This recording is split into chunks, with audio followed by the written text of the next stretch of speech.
Can you give us a quick rundown on what the article The Flawed Social Science Behind Extinction Rebellion's Change Strategy by Nafees Ahmed speaks about, just to contextualise it a wee bit? I guess so. I wasn't just going to speak about this article. I think I was just going to speak about frustration I was having over seeing certain tactics and certain ways of speaking in relation to the criminal justice system still being used, particularly in the climate movement. For me, the two clearest examples of that were mass arrests as a primary strategy, particularly in relation to a goal that isn't necessarily strongly connected to the criminal justice system. And the second example of that, which happens all the time, is people trying to distinguish between what they're doing and real crime. Greta Thunberg tweeted the other day of climate activism isn't a crime, or something like that, like protesting for the climate isn't a crime. And you see it a lot with campaign groups that are trying to support migrants. They'll often distinguish between migrants or refugees and criminals and be like, migrants aren't criminals and activism isn't a crime, which I think is really counterproductive, because actually activism is a crime and migrants are criminals. And that tells you quite a lot about the criminal justice system and how you should be relating to it.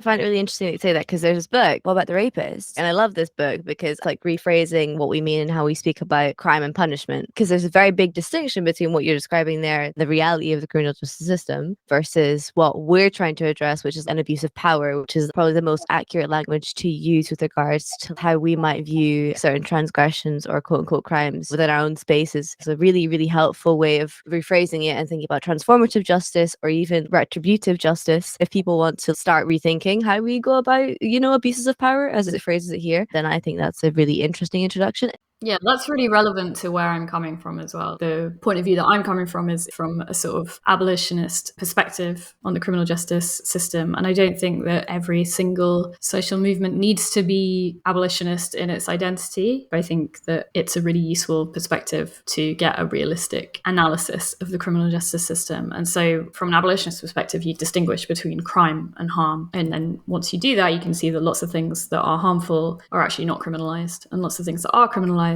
are not harmful. And then once you've sort of taken that on board, it's hard to come out and say, oh, protesting isn't a crime, we shouldn't be treated like criminals, because it's so much more complicated. And once you've understood that protesting is a crime and there's reasons for that, and that certain forms of resistance do actually make you a criminal, leads you to a place of solidarity with the rest of the people who are criminalized. Can I ask you, before we dig deep into the article a bit more, because I'm kind of new to this subject, can you tell us, in your words, what is an abolitionist? And also something that you said earlier that is sticking with me is accepting that being a climate defender is a crime. And if you accept that, that gives us a framework and tells us something about the criminal justice system. What does it tell us? So what is an abolitionist? So the abolitionist perspective on criminal justice is pretty broad, and there's lots of different abolitionist traditions. You might find a lot of different perspectives that come under the banner of sort of abolitionist. But essentially, it's analysis of the criminal justice system and organising it in relation to justice or harm or punishment or policing or prisons, that takes the view that these systems, what's called the criminal legal system, so that's encompassing prisons, police, and the court system, actually can't be reformed and need to be completely abolished. Generally, the abolitionist perspective comes from a historical analysis of those systems and looks at what point in time the current criminal justice system that we know today developed, where it developed from, what the aims of that system were, and how that impacts how it operates today. So a sort of summary of what that would mean is that if you look at the history of the criminal justice system, and I won't go into all the details, you can see very much that it was never designed to keep us safe and prevent harm. It was never designed to create a more peaceful, harmonious society. What it was primarily designed for was to keep violent colonial systems in place, keep slavery in place, and then once slavery was abolished, maintain the social relations that slavery had originally put in place. And it was designed to protect property, protect bosses from workers rising up, and other kinds of social uprisings that came along with the violent implementation of capitalism. The abolitionist perspective would be that that's basically still the role that the criminal justice system plays. And the reason that it's so hard to reform into this thing that keeps us all safe and prevents harm in society is because it was never ever meant to do that. So why would we be trying to reform that? We should be abolishing that and finding new ways to prevent harm. And there's many, many different ways of preventing harm that would be way too long to go into. That's kind of a little potted explanation of an abolitionist perspective. back to the article, but also XR. It's not just XR, it's like Just Stop Oil and Insulate Britain. There are quite a few kind of climate activist groups. What is their take on the criminal justice system? What do they think they can do? XR, Insulate Britain, Just Stop Oil. When I'm saying these groups, I know these groups are big and decentralized, and there's lots of perspectives on the criminal justice system within those groups. So I'm mainly talking about the sort of central organizing, the leadership. I'm primarily talking about Roger Hallam and his crew of people, because I know there's been so many discussions within the movement. I don't want to tar everyone with the same brush, because a lot of what I'm talking about is discussions that kind of happened back in like 2019 and 2020, and I know there's been people working on it since. Essentially, the sort of Roger Hallam playbook seems to be that if you can get enough people involved in civil disobedience that gets them arrested, it presents such a sort of logistical challenge to the system that the state will respond with more and more authoritarian responses. And this will lead to the state sort of losing legitimacy in the eyes of the public, and will lead to the movement gaining more and more support. The hope is that members of the police force, if you're sort of nice enough to them within this, will like cross over into your movement and stop defending the state. And then things change. And I've never seen or heard an explanation of like the in-between bit of that, like the how things change. It's just sort of like, if we can get enough people involved in this and enough people arrested, enough people going to prison, the percentage he gives is 3.5% of the population, which is based on some research that's very thoroughly critiqued in the article that I'm talking about. It doesn't acknowledge how extreme the criminal justice system is now. Like, there's 82,000 people in prison in England and Wales alone right now. The death rate in prison is close to like one person a day. Someone attempts suicide every 3 hours. And that doesn't cause there to be change. So in the 90s and the 2000s, there was a massive increase in the prison population. And it doesn't just lead to systemic change. The public have quite a high tolerance for extremely authoritarian criminal justice measures, because those are mainly supported by the media and strongly by the two parties. You know, like even when we had Corbyn as leader of the Labour Party, we still didn't have a progressive policy or approach to policing. Policing and the prison system and criminal justice was still used as a way to boost political popularity, is still used as a way to distract when there was some sort of like political crisis for the Labour Party. Keir Starmer's obviously like ramping that up. So yeah, this idea that people going to prison causes some sort of crisis of legitimacy for the state. I feel like anyone who had done any serious analysis of the criminal justice system like couldn't possibly come to that conclusion. So is this why movements need an accurate analysis of the criminal justice system to succeed? That also leads me to another question of what would you perhaps deem a more accurate analysis of the criminal justice system?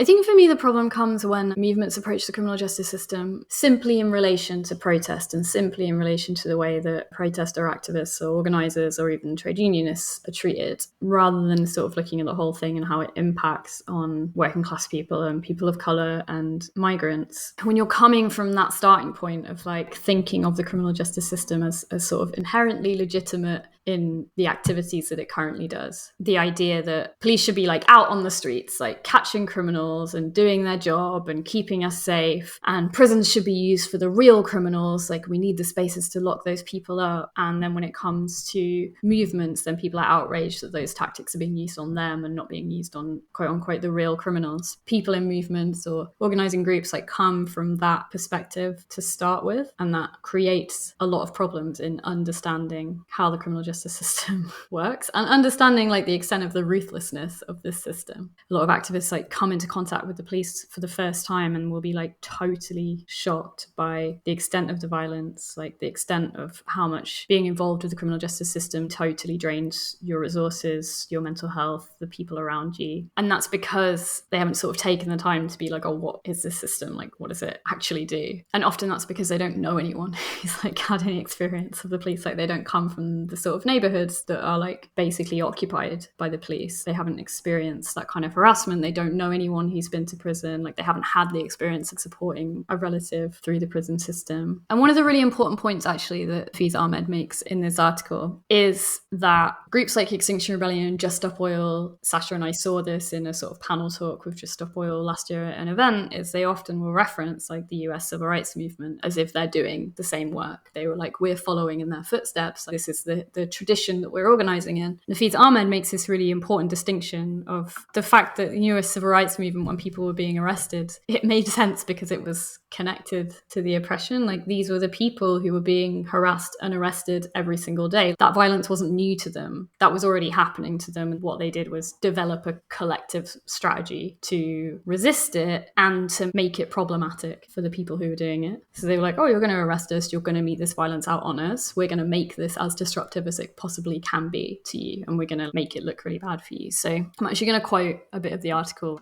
Nafeez Ahmed says, these movements were designed to disrupt an existing, highly visible regime of repressive violence, which was actively engaged in violence against the subject communities at the heart of the movement, and which already, therefore, lacked legitimacy in the hearts and minds of those communities. Both, so they're talking here about the US civil rights movement and about resistance to colonialism in India.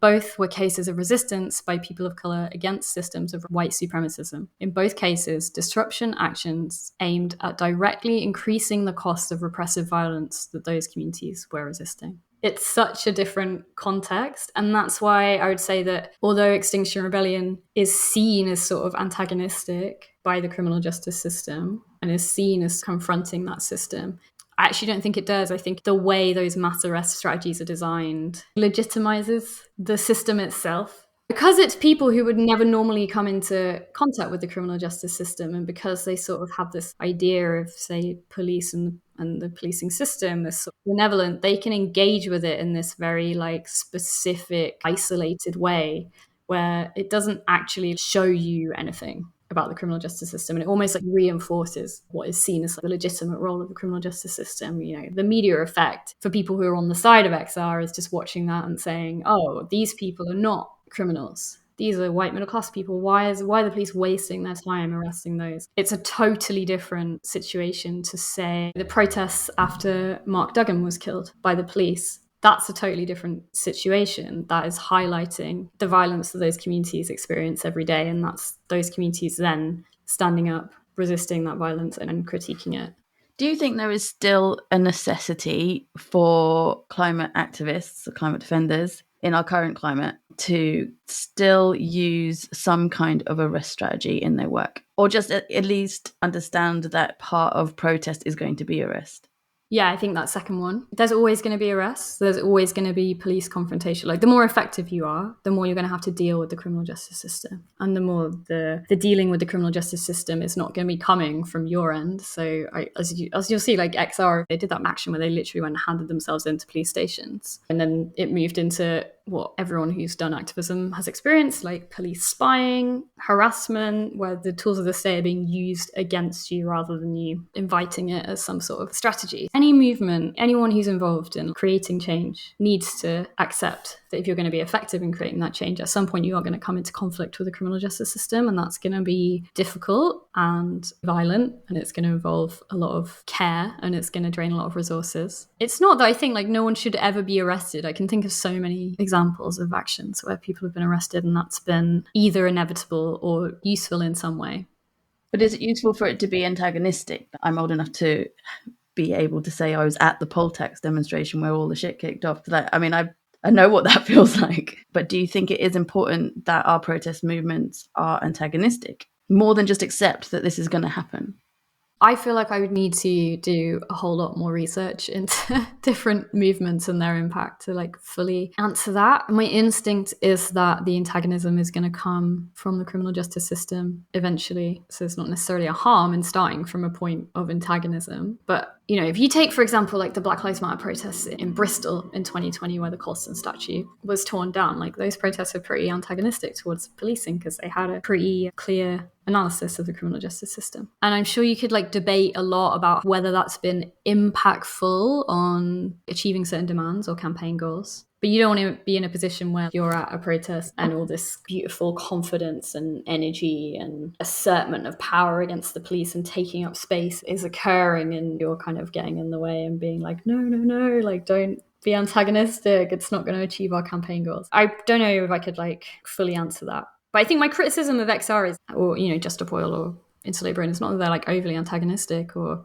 confrontational with the police. It's that when you engage in that kind of confrontation and your analysis of the police is that essentially they're like fine, but they shouldn't be doing that to you, or they're just some sort of like semi-relevant tool to a broader campaign goal, then it's unlikely to be effective.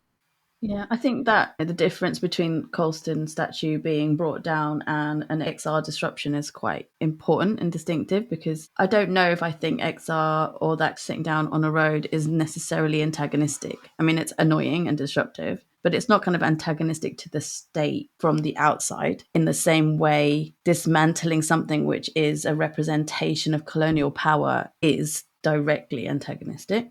My experience so far of being around, not going to an XR protest, but like being at them, has been that actually they talk to the police quite a lot. They're not that confrontational with the police. They actually have quite a good relationship with them. And that I find more scary than if they were confrontational. This is a really interesting point because this never sat well with me. And it'd be good to hear, I guess, more on this. The way we actually interact with police, right? And the way we do quote unquote legal protests. It was a weird relationship with it because I was going into a space where there was already an established dynamic where it's like, oh yeah, this is our contact. We're going to let them know where the march is going to go. And then da da da da da. The one time that people got kettled was because they went on a second march. It was very like impromptu, basically. It never sat right with me that like there was some kind of contact. It was essentially okay by the cops. Like that never sat right with me. But also the argument that was presented to me at the time was, well, we've got kids here, we've got families here, we've got school children here, like trying to be safe. But I'm like, actually, if anything, the people that are keeping this safe are the stewards. What are the cops there for with regards to safety? Like what role do they actually have practically to make this like a safer protest, supposedly? Is it that, or are you just trying to not have beef with cops right now? Is there value in just having quote unquote like peace relationship? I mean, like it's an interesting one. And like I said, like it never felt okay. I mean, it depends on the context you're in, right? Like I've been part of protests where it's been sensible to give the police notice ahead of time because the aim of your protest is getting a certain number of people into a space and doing a press release and like taking some pictures. And that's where your impact is coming from. I generally am against communicating with the police, and that was one of the big problems with XR. And again, this is one of the things that it sounds like has been taken on board in different areas of that movement and worked on. But certainly in the beginning, the first couple of years, they would communicate, like they give all sorts of information to the police. They'd like share their plans ahead of time. And the level of information they were sharing was putting everyone involved with that movement at risk. So yeah, generally I would say that it's more safe to not be communicating with the police, particularly if the point of your mobilizations is to draw people into something that's exciting and that's energetic and that's visualizing some of the change that you want to see. Those big sort of mobilizations in London where they're part of a longer term strategy, but it's a sort of moment of energy and it's a moment of visibility and it's making your movement attractive to people. And attractive to who, right? There are like local anti-racism groups where I live in rural England that are very white-led and very middle class and have very good, inverted commas, relationships with the police, to the point of their lead campaign wanting to be making the first anti-racist police force. Yeah, I mean, that might attract more white middle class folk, but it's not. The rest of us are keeping well away. Who are the people you want? Who is that 3%? Who are you going to move? Is it even worth it? Yeah, I mean, like they're not at the forefront of this crisis. Yeah, but that's a really good question. Is it worth it? Because like, what could it potentially do? Is there the opportunity to radicalize someone from a privileged background when they meet a protest and state violence and prison? Do you think they're going to have more empathy with the rest of us who die in prison? I mean, I am someone who came to an abolitionist perspective through being involved in the climate movement, coming into contact with the police and being like, oh my God, this is awful. I wonder what it's like for people who have to deal with this every day. So yeah, there's certainly potential for expanding people's horizons. And I'm sure that everyone who's ever been involved in left-wing activism has had to broaden their understanding of how the criminal justice system works and has been on a learning process. I think what is particularly frustrating about Extinction Rebellion and Insulate Britain and Just Stop Oil is that this learning has actually been done already, and rather than listening to all the people who've been through this before and trying to say like, oh hey, this strategy might not work very well, or here's some learning about the criminal justice system that we've learned from our movements or our life experience, they're just sort of blindly pushing ahead with it in the name of this crisis is so urgent, we just have to do something. Something that you said earlier about having that arrest strategy that leads to the state becoming more and more authoritarian. This is Roger Hallam's kind of take on things. And that eventually that leads to more people being mobilized against the state because they're becoming more and more authoritarian. And one of the things that you said was what happens in between that and the change that's going to happen that seems a little bit blurry. Another question in that is at what cost? Because while this is happening, the impact of more and more authoritarian policing and state intervention isn't felt on the people who have created this strategy. Anybody having a kind of mobilizing strategy that relies on the most oppressed being brutalized more is quite problematic. They're able to pick and choose when they get arrested, but people don't have that choice. And so when the state does become and is becoming more authoritarian, of course it's going to impact our communities. It's kind of linking to an extent to like accelerationism and this idea that we'll have more people on board if we have an even more authoritarian, even more violent, even more oppressive state. It just doesn't make sense because at the heart of it, you're harming people. And for what? To like appeal to your white middle class demographics. Do you know what I mean? So it's like, do we want them? And if we want them, why use this approach and endanger communities that are under siege? There's also within this thing, if we're going to reveal the authoritarianism of the state, is also the implication that somehow if you get enough people arrested, it's going to like totally overwhelm the system and it's going to make it unmanageable. It's going to make it this huge problem for the state, which I just think, again, if you know anything about the criminal justice system, it is so incredibly naive. There are so many people in prison. When the pandemic happened, when the pandemic hit, everyone in prison got put in solitary confinement for like a solid year. And the prison population has been increasing and increasing and increasing for decades. This huge underestimation of the willingness of people in power, the willingness of the government to be just funneling money into the criminal justice system, and how like politically beneficial that is for them is so naive. It just frustrates me so much. I just feel like if you did the minimal amount of research into this idea that we're going to overwhelm the system with 4,000 activists getting arrested, it's so absurd. And all this huge expansion of the prison system, like the level of violence and devastation that the prison system metes out on the people who are in it or come into contact with it, it's so huge. It's so devastating, the kinds of stories that you hear from people who've been in the prison system. I just don't think that people who come up with these strategies of like, well, we're just going to get loads of people arrested and overwhelm the system have any idea that our society is actually based on this level of violence, and that's what you're confronted with. And like, they don't care if they're going to lock up 4,000 people. No one cares about that. Like, it's easy to do. Imagine other tactics that you could pursue. Imagine the change that you could actually create with that level of support instead of like, again, like essentially wasting time, energy and traumatizing people. It's just not like a practical thing to do either, and it's not worth it. That 4,000 people who are also quite traumatized from going to prison are 4,000 people who won't necessarily come back into the movement. We're losing our activist space, which is a really big problem in the climate movement. We can't keep up with people dropping out with burnout and trauma. There are no yoga mats in prison, no matter what they say. Exactly. And that's not even to mention the impact on the people around you, like how hard it is to have someone taken from your family and locked up for however long. Even just logistically, like how much it's going to cost you to go and visit them, your time off work, your travel fees. Most people are locked up, sometimes hundreds of miles away from where they live. Who's going to be looking after the kids? It's almost always women who are left with the burden when people are locked up. It's always like the mum or the grandma that's left with the kids. The emotional labor that goes into that, and then who that takes out of the movement. Yeah, we certainly shouldn't be underestimating the brutality and horrifying reality of the state. Thank you so much for listening. This has been Campfire Stories, brought to you by Breathe. Check out our socials where you can hear directly from our community organisers who are doing the work. Don't forget to like, share and subscribe to our channel, and keep up to date with our future episodes.